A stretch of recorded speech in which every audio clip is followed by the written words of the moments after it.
প্রিয় দর্শক, আসসালামু আলাইকুম। দ্য ইন্ডিপেন্ডেন্ট ভয়েসের পক্ষ থেকে আজকের জন্য সবাইকে স্বাগত জানাচ্ছি। গতকাল রাত থেকে ভারত এবং পাকিস্তানের মধ্যে যে যুদ্ধের ধামামা শুরু হয়েছে, তারই রেশ ধরে বাংলাদেশে সামাজিক যোগাযোগ মাধ্যম, প্রিন্ট এবং ইলেকট্রিক মিডিয়া সহ বিভিন্ন মাধ্যমে খবরের ভিত্তিতে বাংলাদেশের জনগণের মনে এক ধরনের অশান্তি এবং অস্থিতিশীলতা বিরাজ করছে। আমরা দেখতে পাই বাংলাদেশের জনগণ নিজেদের দেশের স্বাধীনতা সার্বভৌমত্বের কথা চিন্তা না করে দুটা দলে বিভক্ত হয়ে ভারত এবং পাকিস্তানের যুদ্ধ নিয়ে খুবই মাতোয়ারা হয়ে উঠছেন। বিভিন্ন ধরনের উস্কানিমূলক পোস্ট শেয়ার করছেন এবং একে অন্যকে বিভিন্নভাবে ব্যক্তি আক্রমণ সহ বিভিন্ন বিষয়ে একদল আরেক দলকে ঘায়েল করার জন্য উঠে পড়ে লেগেছেন।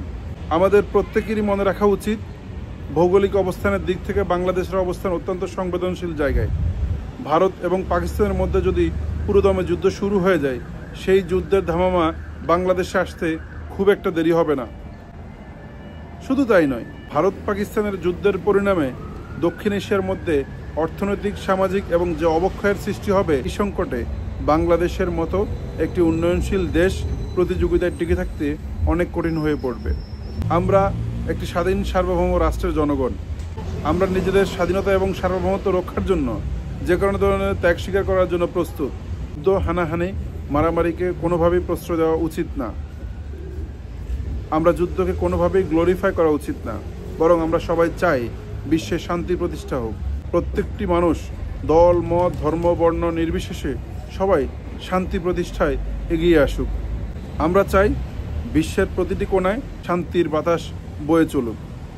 তাই কোনো ধরনের জাস্টিফাই না করে সামাজিক যোগাযোগ মাধ্যমে যুদ্ধের উস্কানিমূলক পোস্ট দেওয়া থেকে আমাদের প্রত্যেককে বিরত থাকা উচিত। আমরা যুদ্ধ চাই না, আমরা শান্তি চাই।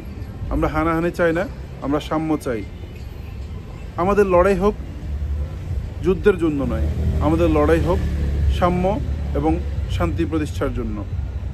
আগামীর বিশ্ব হোক মানবিকতার, আগামীর বিশ্ব হোক সৌহার্দ্য সম্প্রীতির।